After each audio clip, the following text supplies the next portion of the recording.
মাধব বাজায় মোহন বাঁশি কদম তলায় বসে, বাঁশির সুরে ডাকলে পরে মন কি ঘরে বসে।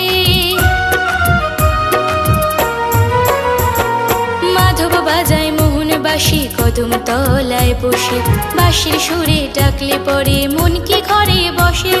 শুনলে বাঁশি ছুটে আসি মন মানে না, ভাল লাগে না সুখী ওগো ভাল